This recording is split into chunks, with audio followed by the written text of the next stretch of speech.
enfim, tinha várias assim, entradas. O Animar era canhoto, então a assinatura desse aqui foi um destro que fez, então você tinha como identificar isso e ser mais uma coisa para legitimar o próprio projeto, o próprio processo de catalogação e a comissão que foi formada pelo próprio Animar, que eram aqueles responsáveis por dizer se o Animar é legítimo ou não, e eles tinham esses recursos. Então ele virou um recurso didático do museu, e por essa razão ele estava lá no acervo. Só que aí para o Stefano Vigni bastou o gesto de se apropriar dessa obra e colocar no espaço expositivo, um gesto simples, né? Mas isso implicou e rendeu em muitas glórias e dificuldades, assim, porque primeiro, do ponto de vista institucional, era uma situação complicada, porque estava se exibindo dentro do Museu Inimar de Paula uma obra falsa do artista Inimar de Paula, né? Então aí o gesto poético se dissolve e aí os limites jurídicos e de autoria e tudo determinam uma situação bastante complicada. Por outro lado, e aí na minha argumentação, na defesa dessa obra, eu pude usar de uns argumentos, que eram argumentos que eu usaria para falar com meus colegas curadores. Assim, eu disse, olha, o Inimar, ele foi um artista expressionista. Um gesto desse, ele resguarda, ele retém alguma coisa da própria vocação da pintura dele como artista e tudo mais. É um gesto que não se separa da pintura dele e tudo mais. E curiosamente foi por essas vias que se negociou e a coisa aconteceu. E eu ainda disse, é justamente um diálogo tão improvável entre o Inimar de Paula e esse artista que o museu recebe, que nós temos, é um dado também de consciência, de abertura da instituição, né? Então, todo aquele poder de convencimento para que essa obra acontecesse. Mas, realmente aconteceu, ela ficou lá e tudo, mas as consequências vieram. e eu acho muito curioso, assim, porque revela muito daquilo que é invisível nas instituições, né? Eu acho admirável esse gesto dele, eu acho completamente, assim, dentro de um contexto, eu acho legível, né, a operação dele, não está desrespeitando em nada a obra do artista, nada, mas realmente encontra a dureza da instituição. Então, eu trouxe mesmo como um case. Na verdade, eu vou ficar fazendo relatos, assim, eu espero contar algumas histórias. Um outro projeto também que eu queria contar, eu trouxe projetos em que o papel do curador passa também por entender a situação institucional, negociar com ela, mas produzir também, são exposições que foram produzidas num modelo site específico, assim, ou in situ, né, pensando uma especificidade daquela instituição, de repente em termos arquitetônicos, de espaço, tudo, mas muito mais para mim em termos das camadas, das cargas simbólicas que são dispostas nos espaços institucionais, né? Então, por essa razão também eu trouxe exemplos em que as instituições são muito, muito claras, assim, o que simbolizam, e aí eu acho que se tornam ainda mais potentes os gestos conscientes disso tudo, que operam, que formam vetores ali dentro do que se configura na instituição. E também queria oferecer, assim, como uma coisa que é muito, muito, muito cara ao meu pensamento, assim, principalmente nos últimos anos, pensar o catálogo como um espaço expositivo também. Porque muitas dificuldades que a gente encontra para se montar uma exposição, para entrar numa instituição e tal, elas passam batido quando a gente vai fazer o catálogo. Assim. Então, o espaço do catálogo, para mim, é muito, muito importante, e eu prefiro fazer os catálogos sempre depois da exposição, porque aí eu já absorvi, já entendi o que foi feito ali, né? Já convivi com a exposição, já me sensibilizei a partir dela. E aí, deixa eu ver se vai dar certo aqui, será? Eu queria mostrar para vocês uma metodologia também que eu espero que funcione. Eu queria folhear esse livro como quem visita uma exposição, para que vocês entendam. Então, funcionou. Então, é uma exposição que aconteceu no Dr. Class, que é o departamento dedicado aos estudos latino-americanos dentro da Escola de Governo de Harvard. Então, já é um lugar bastante carregado, E o meu objetivo ali era fazer uma exposição, a minha pauta ali era fazer uma exposição de arte brasileira, porque o Brasil não se integra a essa ideia de América Latina e tudo mais.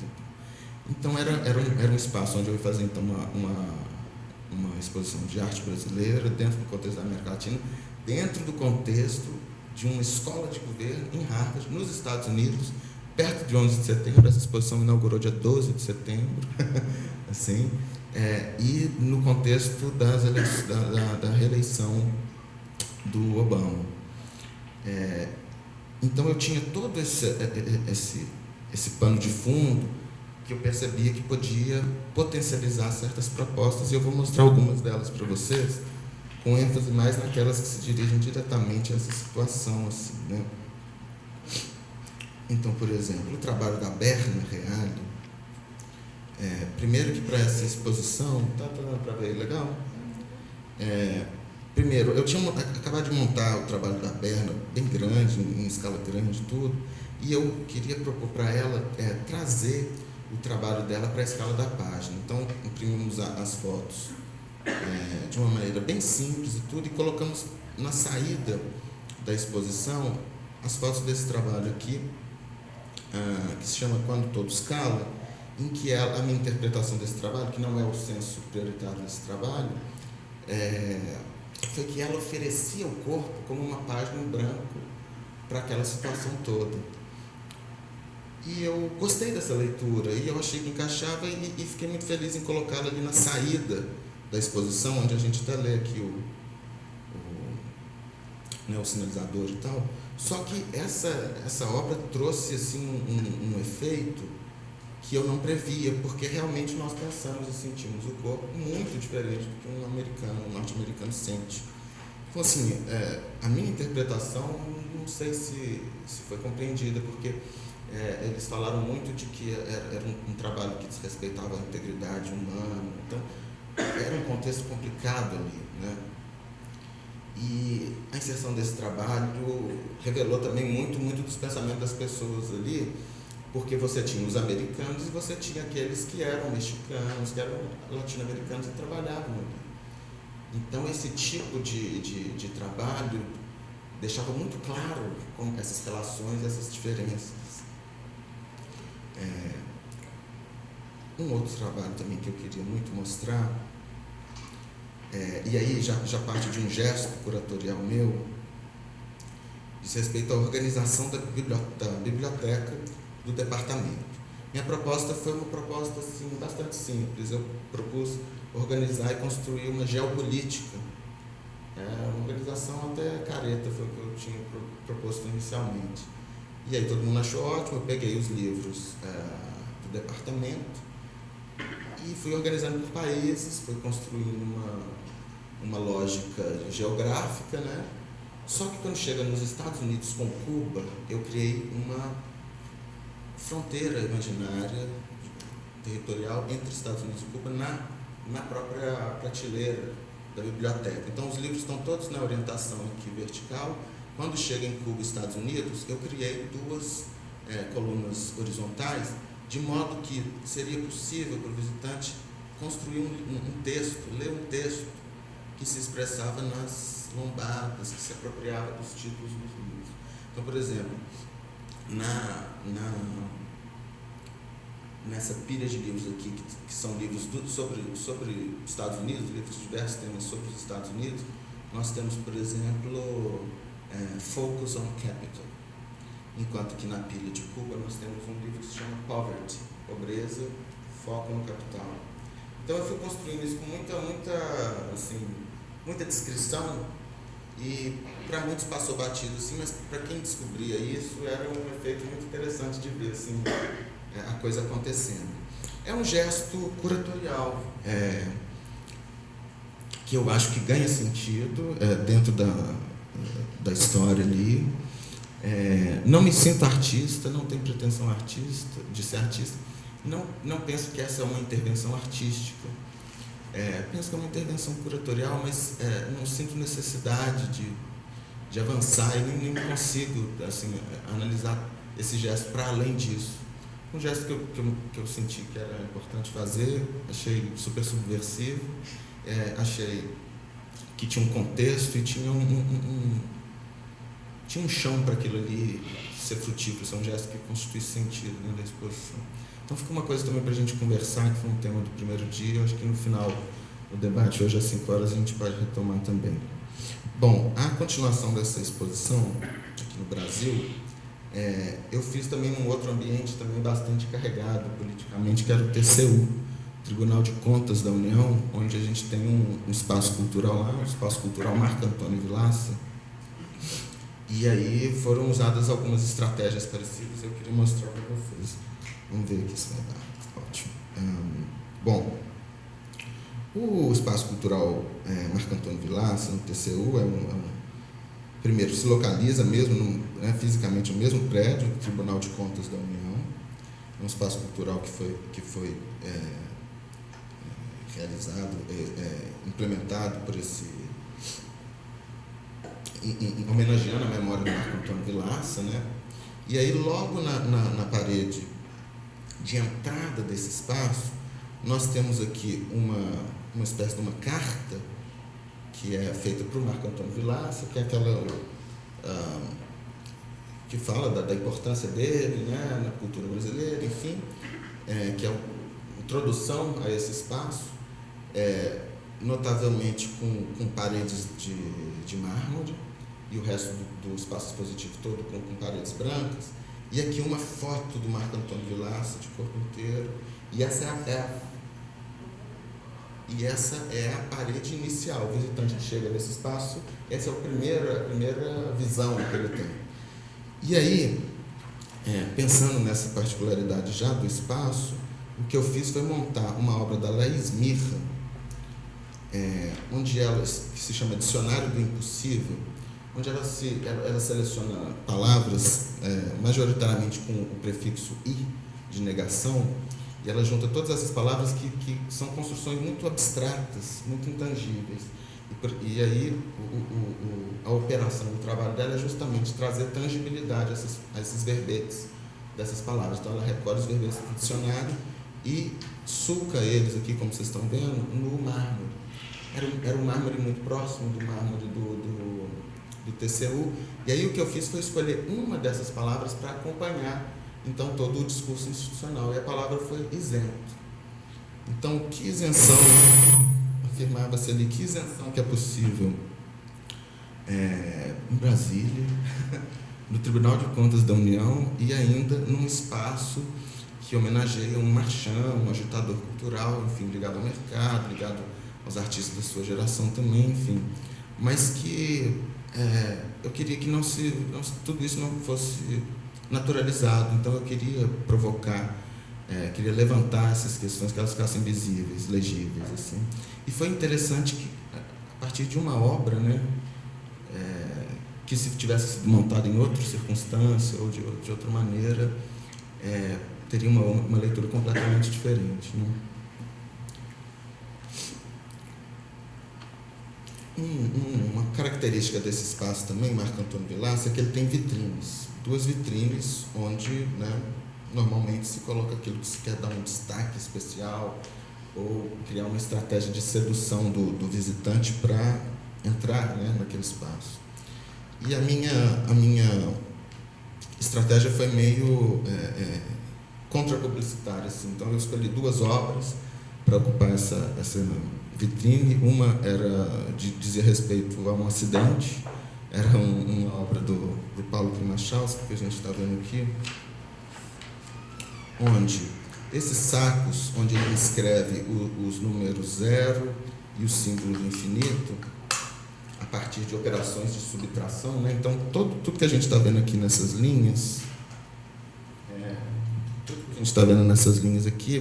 foi construído a partir de operações de subtração. E aí no texto até comento que eu acho que o trabalho do Paulo Klimachowski, ele foi inflacionado nesse contexto, né? Porque dentro do Tribunal de Contas da União, a gente tem a ideia de contabilidade, enfim, de custos e tudo mais, dentro, né, de um contexto complicado que está o Brasil e tudo. A gente tinha sacos onde essas inscrições eram o único conteúdo dos sacos mesmo, né? Eram inscritos nesse saco, e eles teriam sido os causadores desse acidente aqui, que é essa estante caída, né? Então era um acidente, e era uma medida intangível, assim, uma coisa que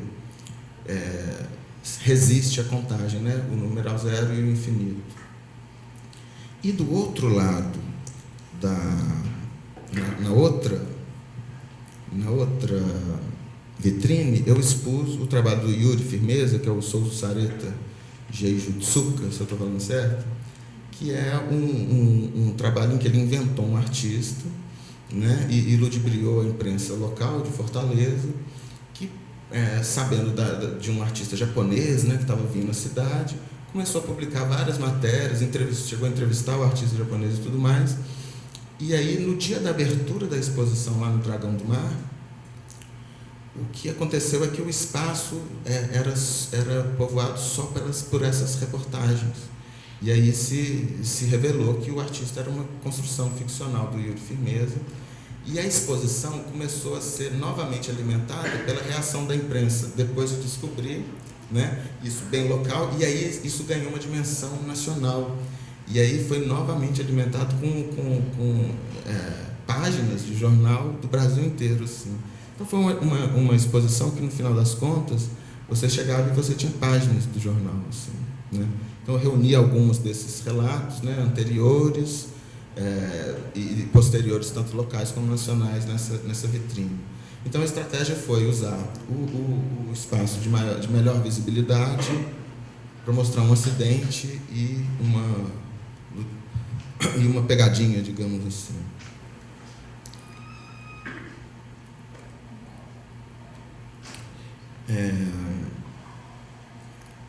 Esses dois trabalhos, esses dois projetos curatoriais, eles partiram da construção da página como uma plataforma para se pensar a produção de livros de artista, mas eu não estava interessado em produzir uma exposição de livros de artista, então eu tento, a partir da página, conseguir interlocução e ampliação dos sentidos a partir da relação de trabalhos de livros, que são livros de artista, mas outros, reconhecendo a página em outras linguagens, em diversos procedimentos dos artistas.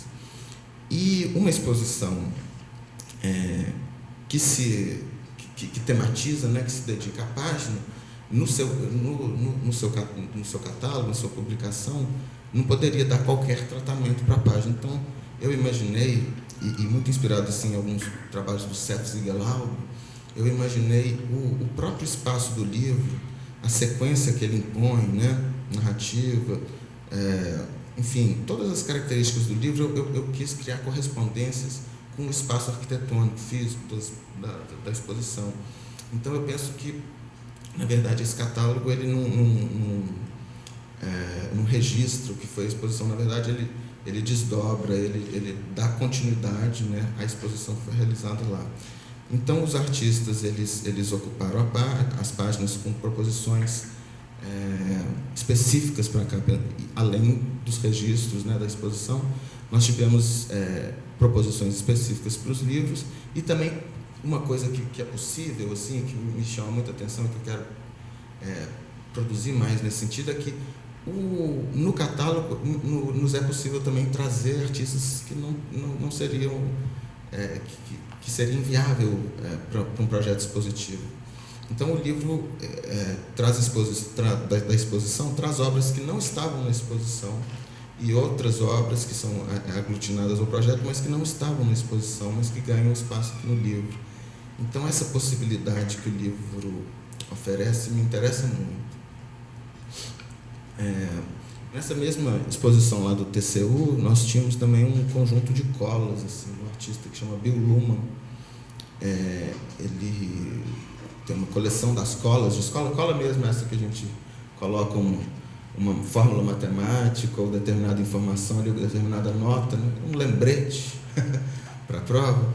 E aí a gente tanto montou essa coleção né, dentro da exposição e tudo, né, com espaço para ela, tudo bem, mas também disseminamos essas colas por todo o espaço do TCU, inclusive fora do espaço expositivo, de maneira que, esperando que algum inspetor assim, descobrisse essa irregularidade dentro do espaço, né. E uma afirmação forte também, que eu acho que foi dentro da exposição, foi o trabalho de um artista de Belo Horizonte, da década de 80, que chama-se André Burian, e ele inscreve diretamente em carcaça de animais mortos que ele encontra em beirada de estrada e tudo mais. E, para mim, esse trabalho também ganhou um sentido renovado, estando montado num equipamento da lei, né? Um equipamento de supervisão e de controle da lei, enfim, de que a lei está sendo cumprida, né? É uma instância da lei de produção enfim, que faça cumprir a lei, né? E esse também foi um trabalho que gerou incômodo por essa razão.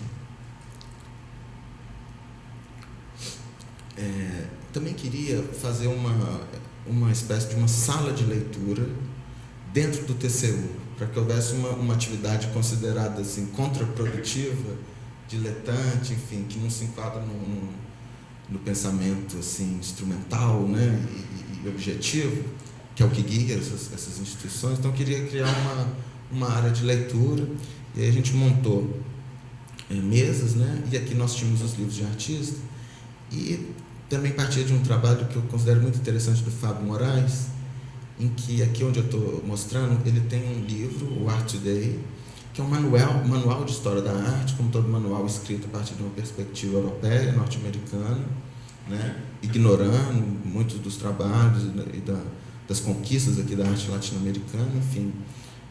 E é um trabalho que eu considero antropofágico, assim, porque o que ele fez? Ele cortou o miolo desse manual de história da arte, e a partir de cada página, cada miolo de página que ele recortou, ele construiu aquelas bandeirinhas de São João, ao mesmo tempo também que é uma leitura a partir de uma ferramenta, de um signo muito caro à nossa história da arte, né? Eu penso muito no Volpe. Então, eu acho que é um trabalho antropofágico na medida em que ele pega toda essa massa discursiva do manual de história da arte e a relê e a repõe em jogo com muita autoestima a partir do seu vocabulário cultural, né, como brasileiro. Então, a gente tem a referência do Volpe, mas também temos referência das festas juninas e tudo mais, e uma referência de uma leitura também, né, de um processamento, de uma metabolização dessas informações todas, que são repostas a partir da minha dicção, a partir do meu sotaque. Pois bem, eu tenho quanto tempo, Renan? Tá, não, então está perfeito. E aí, agora eu queria falar de duas experiências aqui na instituição, na casa. Não vou me alongar muito, porque já fizemos, inclusive, encontros, né, dedicados só a elas, mas queria jogar, e aí o público também, eu espero, esteja bem familiar assim, com as exposições que aconteceram, né, as duas últimas exposições que não mais, perceber algumas singularidades que são potencializadas pela obra estar justamente aqui, criando diálogos específicos aqui. Então, a Modos de Usar foi também uma exposição que eu curei a partir do edital, né, do Bolsa Atelier. Foram selecionados 6 artistas que ocupavam aqui o mais, como curadoria. Era uma oportunidade também para criar diálogo entre esses artistas e o acervo da instituição. Então, eu já abri a mostra com um trabalho do Dionísio Del Santo, que chama-se Signos. E aí a interpretação era que são oferecidos signos, né?